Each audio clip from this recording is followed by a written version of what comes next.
Welcome to the holiday edition of Joy News today. My name is Daniel Dazif. In our headlines, UN urges Ghana governments to ensure an independent and diverse media which is free from harassment. More as the world marks Press Freedom Day today.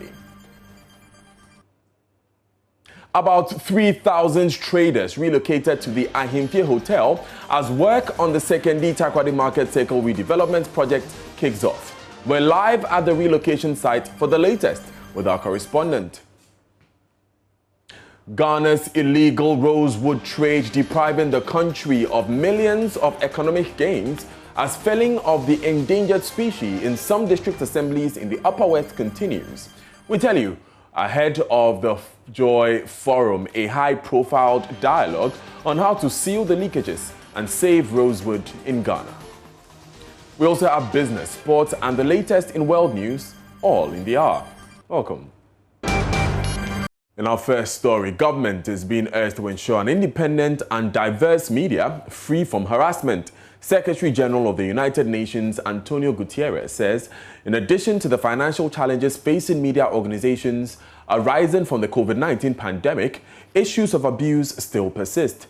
The issue has been topical here in Ghana in the past few weeks, following a speech by statesman Sam Jonah on whether there was a return to the dreaded culture of silence. The world is today marking World Press Freedom Day. There is more in the following report. In April 2018, the Media Foundation for West Africa listed 17 instances where journalists were attacked within 15 months in Ghana. It includes the attack on Joy News journalist Latif Idris, who was brutally beaten while on assignment at the police headquarters. One officer who was standing in front of one of the crowd control vehicles. It was inside the compound? Outside. Outside. In front of the main gate. I asked him if they have any special name for the crowd control vehicle. Then, in a very rude manner, he said in a can that I should get off. Free me so nkwasiasem anaju na baby same Kennedy in a can. I got embarrassed, so I turned and I was walking away and I said, "Oh Charlie." "Oh Charlie." The "Oh Charlie" I said was my offense. He held my shirt, pulled me back, and slapped me in the face. He came and held me again. "Who are you? I'm talking to you," and you're telling me, "Oh, Charlie." And then pushed me to a crowd of police officers who had gathered in front of them. How many of these police officers? There were a lot of them. There were lots. Can you put a number to them? For those gathered in front of the headquarters, there were more than 20. So he pushed me into them. They didn't know what was going on between the two of us. But I don't know, they all started beating me, slapping me here and there. So I shouted and called him, "Joel." Joel, he came and I asked him to start filming. He raised his camera and he started doing something. Some of them also pounced on him. Other incidents captured include an attack on a freelance journalist, Kendrick Ofer, by soldiers in March 2017 during Ghana's 60th independence celebration. 2 journalists, including an editor working with Modern Ghana, were arrested and interrogated by national security operatives in July 2019. Lawyer for the Modern Ghana journalist Samson Ladi Anyenini was unhappy. Our generation must stand up to be counted that the processes of the court and the powers of the state will not be used by certain individuals for their own parochial personal interest. You have a complaint about a publication they put up, an article. You call them, ask them to pull it down. They pulled it down. You are now looking for something to stick and say they have committed cybercrime. Ghana currently ranks number 30 in the World Press Freedom Index. In 2016, the nation ranked 26th. Media watchers say the current position of the nation is as a result of the attacks on journalists, many of which remain unresolved. A key case often referred to is the gruesome murder of investigator Ahmed Hussein Swale, who worked closely with investigative journalist Anas Arimianas. Ahmed was rushing, so he used the car to enter that kiosk, salon over there. So he used the car to enter, and then the man went there again and gave him the last shot. So make it three gunshots. He followed him into the shot and gave him 3 gunshots. Ahmed was inside the car. Statesman Sam Jonah has been asking questions about whether the nation is returning to the dreaded days when freedom of speech was a rare commodity, the culture of silence. Men and women of conscience who write and speak words that penetrated the halls of power. It appears to me that in recent times, in our fourth Republican dispensation, the courage to stand up for the truth and the determination to uphold the common good seems to be missing. Now, at that moment, it is concerning that the voices of the intellectuals are receding into oblivion. Sadly, it is a consequence of deep partisan polarization of our country, said that everything is seen through the lenses of politics. Now, the theme for this year's World Press Freedom Day is information as a public good. UN Secretary General Antonio Gutierrez says pressmen can only contribute information for public if they are free from harassment. And a happy World Press Freedom Day to all media practitioners across the globe. Away from that, though, the Secondary Takoradi Metropolitan Assembly has this morning relocated about 3,000 traders from the Takoradi Market Circle to the Ahimfie Hotel Temporal Market. The move, according to the Metropolitan Assembly, is to make way for the redevelopment of the 93-year-old Takoradi Market Circle. But many of the traders seem unhappy about the move. They have been expressing their displeasure with correspondent Natalia Kwanza earlier this morning.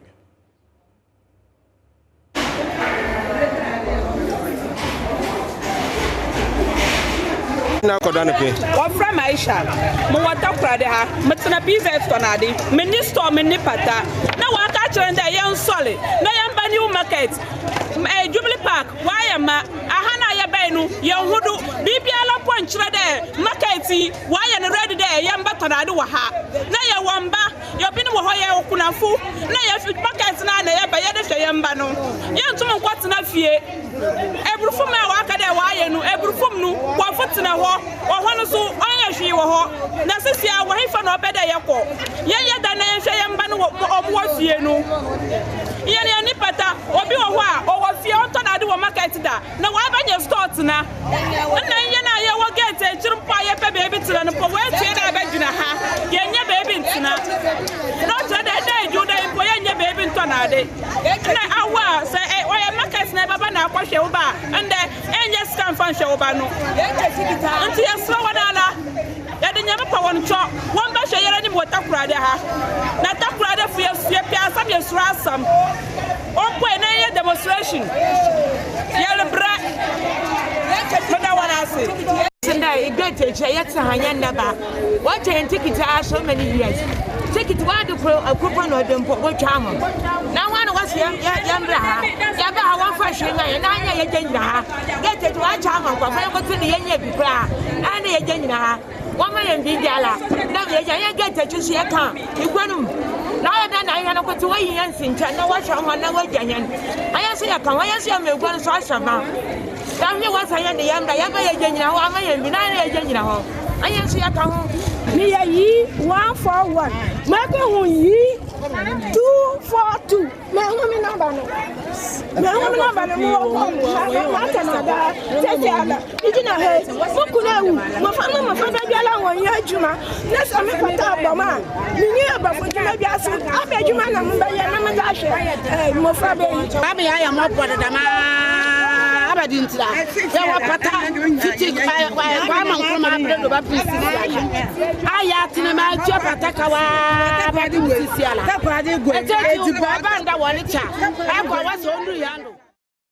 You just heard our traders at the Takoradi Market. They have two categories of issues. The first two are those who were not trading within the initial Takoradi Market Circle. They say they were sitting outside the gate and they were selling their wares there. They say they went to the newly created market and no space has been created for them. They say no indication has been made to them if indeed they will find space there.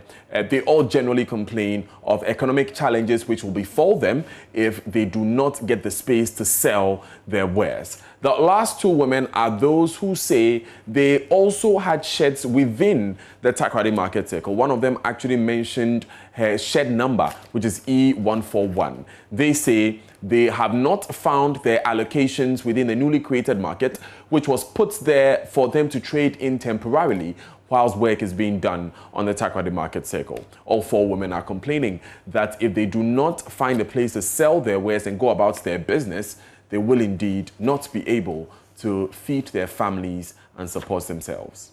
Let's come back to Accra, where the Tema West Municipal Assembly is continuing with the demolition of structures on waterways. My colleague, Kweku Asante, joins us live from Lashibi with more. Kweku, so I'm looking at visuals from Lashibi, which is close to the Spintex Road. Tell us what exactly is happening there. So officials of the Greater Accra Region Coordinating Council, together with the National Disaster Management Organization and the Tema West Municipal Assembly, are today demolishing structures in waterways as the region prepares itself for the rain to set in a month or 2 time. So a few months back, the regional minister, Henry Kosi, as part of his Make Greater Accra West Again agenda, came to this area. According to him, was passing what he saw that there are a lot of facilities and a lot of constructions that are coming up along this stretch which block the water. And his fear and his concerns are that when the rain starts coming in, then there will be some trouble with flooding and other things. So he promised to liaise with officials of the municipal assembly to come and demolish the facilities that have all been structured in the waterways. They came first and demolished part of a facility that was being earmarked to be used as a washing bay. Today they came and there was a 3-bedroom facility just behind this washing bay, which has also been raised down to the barest minimum. And so we've been speaking to the assemblyman who this facility belongs to, and Taibu Kabore has been telling us that although he regrets what happened, he's very sorry that he put up such a facility in a waterway. He said he had some advice from a friend at Nagbo who said he could build some meters away from the river and from the waterway, but his calculation failed him, and so he has built virtually blocking the water from being able to pass. And so he's sorry for what he has done, and he does not bear any grudges against the regional ministry as well as the district assembly for coming in to demolish the facility, which he said cost him hundreds of thousands of cedis. And so today a number of facilities, notably the washing bay and that 3-bedroom as well as some quarters and their kiosks and other things that were just around the waterway have all been raised down by the ministry as well as the district assembly. Kweku, you tell us that this assemblyman who owns the structure bears no grudge against the regional authorities for carrying out this exercise, but is he the only one whose property has been razed to the ground, and are there any other persons who are also satisfied with the work that is being done? Right, Daniel. So far, only the assemblyman is here. In fact, the owner of the washing bay has been engaged in some confrontation with the ministry, so he was not here today. And assemblyman has actually been telling us that the area members are now telling him or pushing pressure on him that he might have called the region and the district assembly to come in and demolish the structure. But he says it could not have been him because he also had a 3-bedroom facility that cost him hundreds of thousands of cedis to be able to put up. And so if he goes and calls the district assembly and the regional ministry to raise down this facility, which will automatically touch his, and his facility has this morning just been raised down by the district assembly's freeloader, it could not have been him. And so the owners of some of these facilities are not here. It's only the assemblyman who is also affected by this demolition who is here, and he's been telling us that they're going to try to get a broad consensus in this electoral area to get as many people on board not to put up facilities in this waterway so that when the rain sets in June, July, this area will not be prone to flooding. Have any other buildings been earmarked for demolition in any other neighborhoods in the region, Kweku? Right, so this stretch has now been cleared up and there are no more facilities that are situated in the waterways according to the national officials and other government officials who are here. But they say they'll be keeping on trying to do some feasibility studies to come and look at the area and see if there are any more facilities that will be pulled down. But for now, the washing bay is gone. The 3-bedroom house, which had almost been roofed, is also gone, as well as some walls that have been sharing some adjoining facilities have all been raised down today by the district assembly. Kweku Asante, thank you very much for those updates. Now, though some district assemblies in the Upper West region have put in place stringent measures coupled with government's ban on the cutting and transporting of rosewood, the practice is still ongoing in some parts of the region. The felling of rosewood and its transportation was at its zenith in 2012, forcing the government to place a ban on its salvaging, cutting and transportation. Joy News' Upper West Regional correspondent Rafiq Salam reports the rare species, which takes about 100 years to fully mature, are being cut into pieces by some unscrupulous persons for export.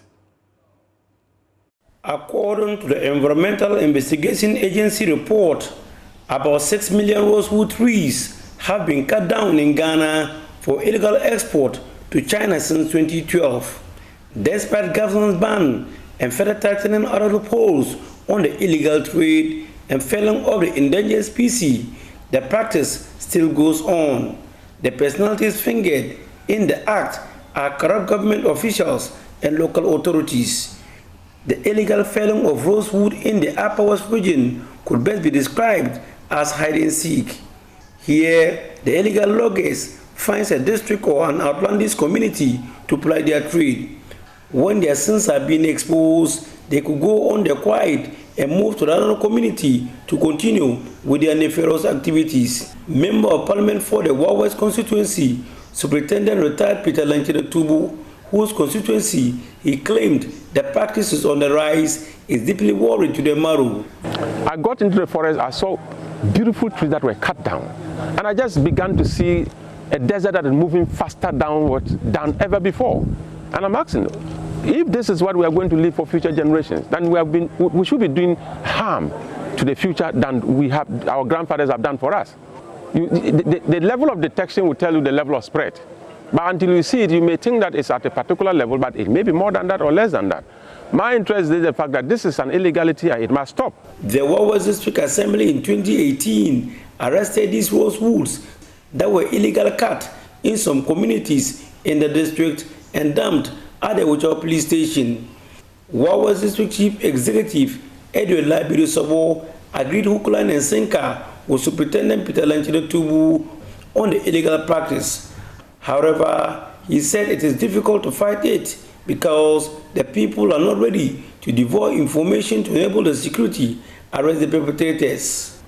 So I deployed the police and the military people to the scene. When they got there, they were not able to see anybody. They found out from the communities, they were not willing to show them the area that the people are actually doing the operations. They set search around that area. They patrolled there about 2-3 days. They haven't heard anything. So the operation they are doing there, it is that they have stopped. They have run away. Even as a now, to identify the spot, those people that have been able to know the place, when you ask them to lead you there, they don't really want to go. They will only be sending information across, but when you contact the person that where is actually that area, it becomes a challenge. Since the practice was done on the quiet and on the blind side of most of the people, the team therefore went on the prowl, driving from one district to the other, looking for communities where this illegal felling of the rosewood is taking place. When we bumped into these 10 pieces of rosewood down by the roadside at Paredabu, we knew we were about hitting our target. We managed to meander our way through the forest, which was fast depleting because of the activities of the illegal loggers, and on a bumpy, inaccessible route to get to the Kajipere enclave. Make a date with us, your home of credible, fearless, independent journalism, the Joy News channel, Joy 99.7 FM, and myjoyonline.com, including all our social media platforms, on Wednesday, May 5, as we engage stakeholders in the environment to discuss the status of the report of the Committee of Inquiry into allegations of corruption into rosewood trade in Ghana. It's at 10 a.m. prompt, and remember to hashtag Save Rosewood Ghana. The Joy Forum is brought to you by the Multimedia Group in partnership with the Environmental Investigation Agency. We stay with issues having to do with our climate, and with the current food systems at a crossroads worldwide, there is a strong need for transforming food production and consumption patterns in a much more sustainable way, one where farmers adapt and build resilience to the increasing challenges from climate change and where nutritious food is available for all. As a result, the Center for Indigenous Knowledge and Organizational Development, together with the Peasant Farmers Association of Ghana and other partners, are championing the adoption of agroecology as a means of ensuring food security and ending climate change. My colleague, Anna Sabit, has more. Opuakwajo James is the founder of the Sustainable Livelihood Institute, a social entrepreneurship center specialized in organic farming, permaculture activities, as well as training and mentoring of the youth. On the same piece of land, James, who started with only mushroom farming, currently has various varieties of crops coupled with livestock farming. Before we were doing only mushrooms, but as time goes by, we realized that we could add, other sustainable livelihood activities to it. And so we incorporated livestock. Quail farming, ducks, rabbits, snails, and beehives. The motive behind blending livestock with the crop farming, according to James, is to build a combined local and scientific farming system that focuses on the interactions between plants, animals, humans, and the environment. James, a leading producer of mushroom in the Bono East region, says farming through agroecology is effective and cheap to operate. And contrary to a general perception that agroecology is expensive and earns the farmer little in terms of produce and income, James says agroecology is a lucrative venture. Yeah, very good orientation about agroecology. You see that it's cheap to operate. And in the long run, it's sustainable. Mushroom is very creative, depending on how you do it. If you do it well, my brother, I don't think if they offer you any job anywhere you want to do it, you want to do mushroom. An agroecological approach includes a number of agricultural methods such as diversification of crops, conservative tillage, green manures, natural fertilizers, biological pest control, and production of crops and livestock in ways that stores carbon and protect the forest. Mr. Bernard Guri is the Executive Director of the Center for Indigenous Knowledge and Organizational Development. Agroecology, as it says, is farming with nature, where you don't cut off your trees, you grow your crops together with the trees. In terms of the soil management, you don't go and put chemicals inside, you put manure into a soil. And then in that way, they are able to produce, to feed the community, and still have surplus that can feed the country. The center is currently promoting the adoption of agroecological farming for farmers in the Bono East region. Mr. Bernard Guri believes that the current farming style is negatively affecting the ozone layer, thereby contributing to climate change. The so-called industrial agriculture that we talk about, that we think is better and will feed the country, is actually promoting climate change. And also promotes the use of a lot of fertilizers. And these fertilizers are chemicals that go off into the air and affect the ozone layer, which is actually protecting the environment and keep your temperature low. He says the surest way to solving the issue of global warming is to switch to agroecological farming. I think industrial agriculture is what is the highest contributor to global warming. And therefore, there's a need, an urgent need for an alternative. And the alternative is agroecology. One aspect which is rarely explored is the quality of food produced through agroecological farming systems compared to that of the industrial farming. James says organic foods last longer and tastes much better than inorganic foods. If you buy food from the market and they're organic, they last longer as compared to the inorganic method.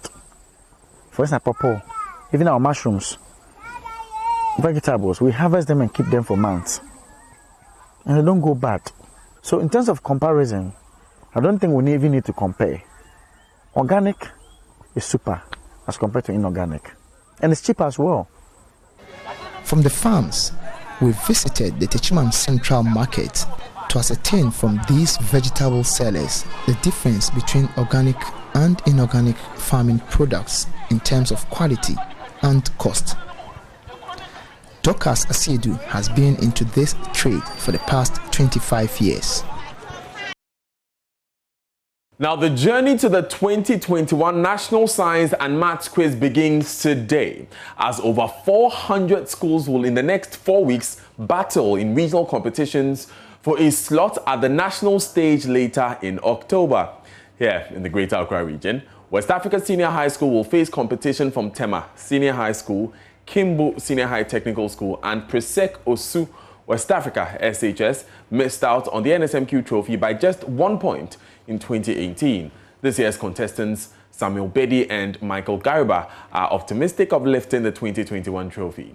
Let's get some updates from our men on preparations and expectations from this year's NSMQ 2021 regional qualifiers and championships. We'll begin with Manuel Kranting, who is embedded with one of the teams. Manuel, which team are you with now, and tell us about the atmosphere?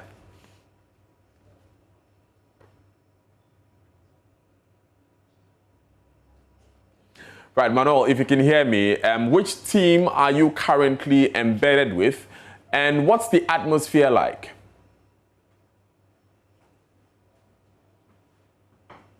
Right, you would have to unmute your microphone, Manuel.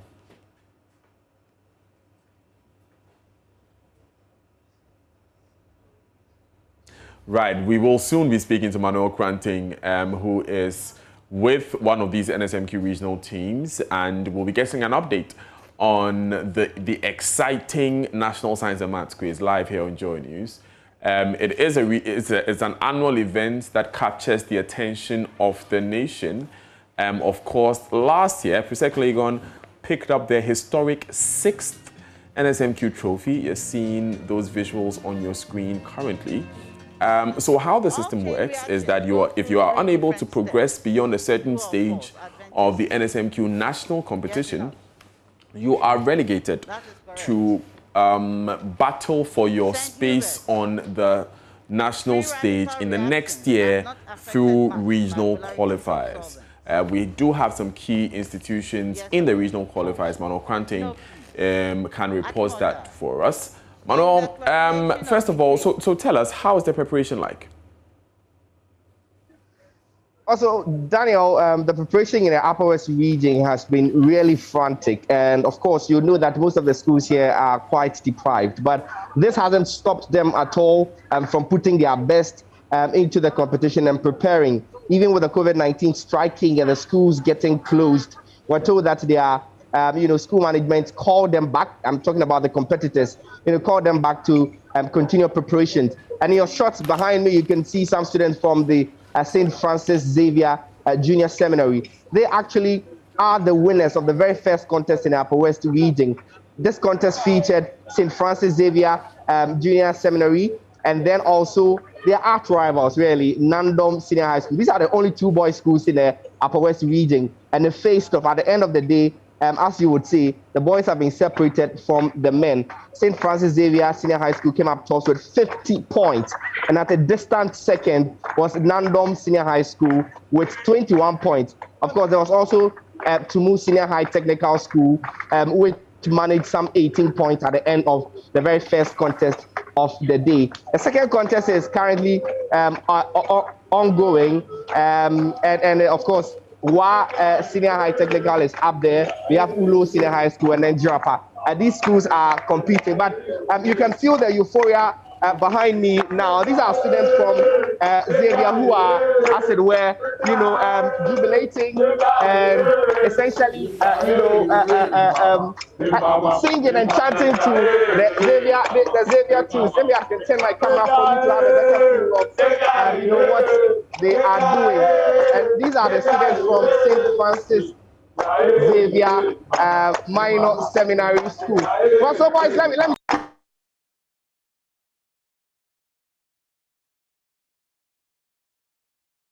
to win the contest? Yes, very long time ago. You expected to win, but of course you're meeting Nandom Senior High School. This was a huge thing. They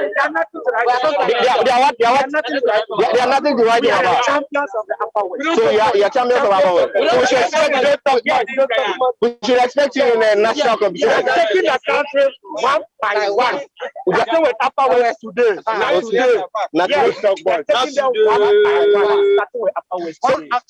So Daniel, you heard them. They say they are taking the country by storm, one school at a time. Today they've taken down the Nandom Senior High School, and who knows which other school will be the next casualty at the hands of the St. Francis Xavier Minor Seminary School. So from here in the Upper West region, Daniel, it's all excitement, especially for the boys in St. Francis Xavier Minor Seminary.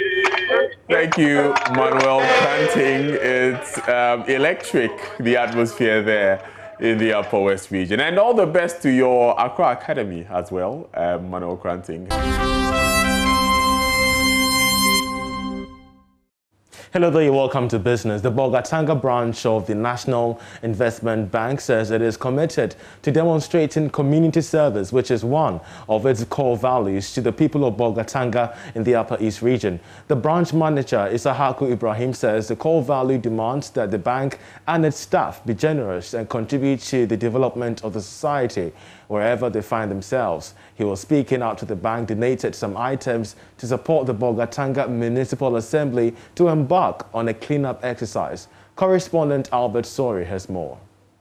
The Bolgatanga Municipal Assembly, as part of the Workers' Day celebration, has launched a cleanup campaign geared towards keeping the capital of the Upper East region clean at all times.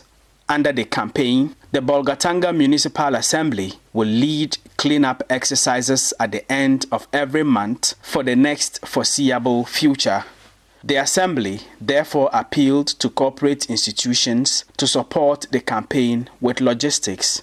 The Bolgatanga Municipal Branch of the National Investment Bank, NIB, responded to the Municipal Assembly's call and donated some items to support the cleanup campaign. The items included wheelbarrows, rakes, spades, sanitation gloves, and mineral water. The Bolgatanga branch manager of the National Investment Bank, Isahaku Ibrahim, said the donation was the bank's own little way of supporting the noble cause started by the Municipal Assembly towards improving the health of the people of Bolgatanga. This donation forms part of our corporate social responsibility. Now, this donation is in response of a letter the Assembly wrote to us, asking for support to enable them to do a cleanup exercise on 1st of May, which is the May Day. And as a bank, management approved that we should donate these items to support the cleanup exercise to make Bolga clean. Also, the donation forms part of one of our core values as a bank. What we are demonstrating this morning is the community aspect of our core values. And by community, we mean as a bank. Wherever we find ourselves, we will be generous and contribute to the development of the community. Acting Bolgatanga Municipal Chief Executive Joseph Amiyure said the items donated by the bank were crucial to the success of the cleanup campaign.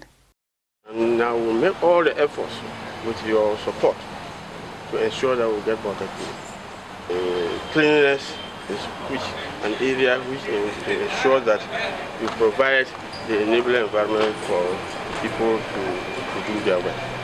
And the health situation of the people matters. And if sanitation is taken care of seriously, then it improves the health situations of people, and the productivity of people will increase. Albert Sori, Joy News, Bolgatanga. Now, over 1 billion cedis has been mobilized in taxes just under 1 year of activities of oil marketing companies and bulk oil distributors across the country. That's according to revenue assurance firm Strategic Mobilization, which has appointed in its 2017 by the Finance Ministry. This was disclosed by the firm to the media during a visit to assess its operations at its site in Tema. Kwame Yanka has the rest of the story. The revenue assurance firm Strategic Mobilization Ghana Limited, SML, currently monitors all the existing depots of the oil marketing firms and bulk oil firms in the country. Prior to the introduction of SML, there were some serious leakages and under-declaration of the volumes lifted by some oil marketing companies and bulk oil distribution companies. Since its deployment of the electronic metering system, EMS, in June last year, it has already saved the country more than 1 billion Ghana cedis. Christian Tetesoti is the managing director of Strategic Mobilization Ghana Limited. In terms of monetary value, the term is the additional revenue as compared to 2019 has been 1 billion and over. So our presence in our monitoring, I can say, has been very effective. What we can say is that the volumes that were being declared have suddenly gone up. And so one could infer that maybe in the past, the volumes that were being declared were not the right volumes. I'm just saying one could infer. There are also plans to extend the services to other areas, including bonded warehouses. Christian Soti shares steps taken so far. And currently, we've been asked to do a feasibility and survey the warehouses and come out with a report as to how it could be done. And we are finished with the survey and the feasibility, and the report has been given to the GRE. When we are given the go-ahead, then we can expand into that area also and do the monitoring and provide assurance for those bonded warehouses. We surveyed about 300 warehouses across Greater Accra, Western region, and Ashanti region. And so we are waiting. And I believe that when we are given the go-ahead, we can then roll out into those areas. SML is currently not connected to Ghana Revenue Authority's Integrated Customs Management System, ICOMS. Once done, SML will have access to declaration, products lifted through to payment to ensure the country is not shortchanged. For Joy Business from Tema, this has been Kwame Yanka. Of course, on the marketplace at 1 p.m., we shall be bringing you all the stories regarding the increase in taxes and its attendant effects on the prices of fuel, LPG, credit cards, and all that you could talk about. It's all happening on the marketplace at 1 p.m. Do make a date. I'm Charles Aite. Sports is up next. Hello, I am Muftaro Nabila Abdullah. Welcome to Sports on Joy News today. Let's do something in relation to a conversation that has been happening in the last week. The Ghanaian sporting pace has been about Sports Ministry's steps to solicit separate Ghana support to fund development of sports in the country. Much of it has been centered around the Black Stars' preparations and participation in 2022 African Cup of Nations and FIFA World Cup to be staged in Qatar. Well, Mustafa Yusuf says the focus is not only on football. The development of sports entirety is what they are seeking for.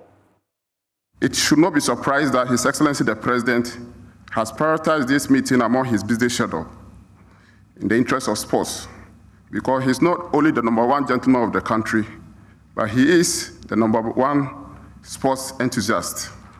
Sports financing in Ghana is one of the major concerns the Ministry of Youth and Sports has worked around the clock over the past 4 years, and this has resulted in the submission of proposal to Cabinet for approval to establish a dedicated sports fund to bridge the gap in sports funding. All over the world, the development of sports have played a very instrumental role in promoting multiple sectors, such as manufacturing, retailing, media, sports tourism, the hospitality industry, and national cohesion. A critical factor in the development of sports is the availability of adequate funding, which aids development of sports facilities, provision of training equipment, as well as granting scholarship and incentives to athletes. This underscores the need for today's event, which is to solicit your support to complement government effort in sports funding. Mr. President, in spite of the appreciable increase in sports sector's budgetary allocation the last 4 years, there is still the need for alternative funding to guarantee sustainable development in our sports in the country, and also to help government finance the ever-increasing costs of funding of our national teams, especially the Black Stars. It is in the light of this that it has become crucial to solicit support and partnership from corporate Ghana to ensure continuous development of our sports and promotion of our national teams.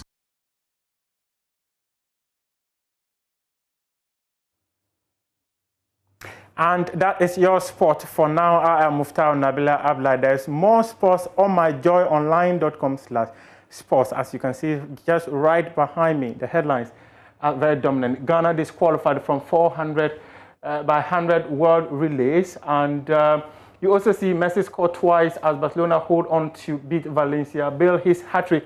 As Spurs stay hand for Europe with win over Sheffield United. And Inter Milan have also won the Scudetto for the first time in 11 years. We appreciate the time you've made out to join us here.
News. A dispute over the succession of the late South Africa Zulu king Goodwill Zwelithini is now heading to court, local media report.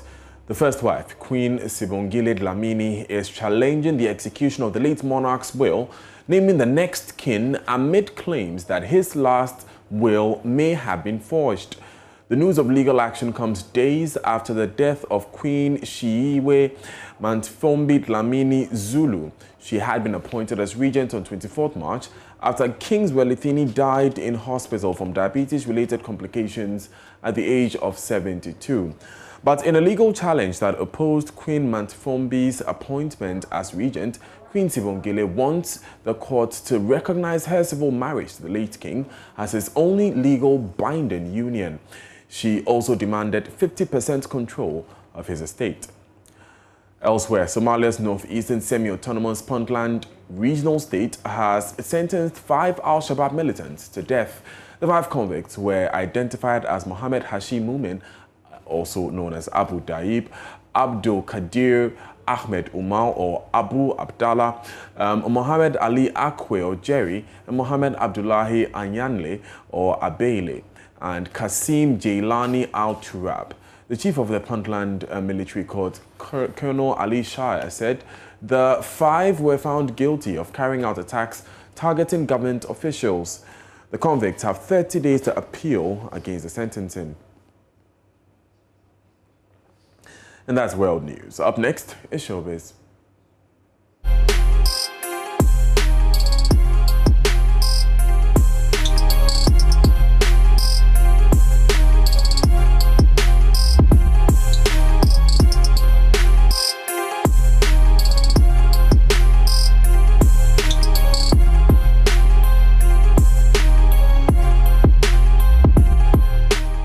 Now, the Ogwa Traditional Council is asking governments to make the numerous tourism visitation to Cape Coast reflects the local economy of the city. According to the council, the year of return and the year beyond the return that saw the influx of many tourists visiting Cape Coast left the city with virtually nothing. The Nyimfahin of the Ogwa Traditional Area, Nana Kwesi, made the appeal when the speaking tour operators of Ghana Association paid a courtesy call of the traditional authorities in Cape Coast. Richard Kojonyako has more. The city of Cape Coast has been tagged as the hub of tourism and education in Ghana. Such enviable accolades the city has, according to the Ogwa Traditional Council, is yet to reflect on the local economy here in Cape Coast. Nyimfahin of Ogwa Traditional Area, Nana Kwesi, who spoke on behalf of the Ogwa Mahin, intimated it was appalling that the city cannot show anything for all that takes place in it in terms of education and tourism. He urged government to grow the economy of Cape Coast through tourism and education to make the people of Cape Coast comfortable. The history alone is money. It's money. But we are sitting aloof. Yeah, the tourism hub, yeah, the citadel of education. These two things, I don't know any town in Ghana who can compare. So I don't want a win-win situation. Says a win-lose. Yes, we are losing a lot. We don't get our youth to even participate in any of these things. You don't employ any of our youth. And that's it for this holiday edition of Joy News Today. My name is Daniel Daze. For more news, log on to myjoyonline.com. Have a good day.